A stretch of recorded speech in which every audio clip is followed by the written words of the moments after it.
देखिए भैया, यही फागुन के महीना में एगो पत्नी अपना पति के प्यास में आस जो हतारी। जब उनकर पति देव ई होलियों में घरे ना आइले तो अपना विरह के भाव में दर्द प्यार करतारी। कैसे परदेसिया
सबके बलमा परदेसवा से आइले, परदेसवा से आइले, परदेसवा से आइले।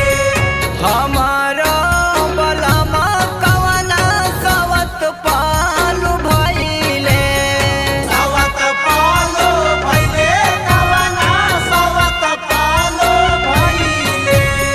सबके बलमा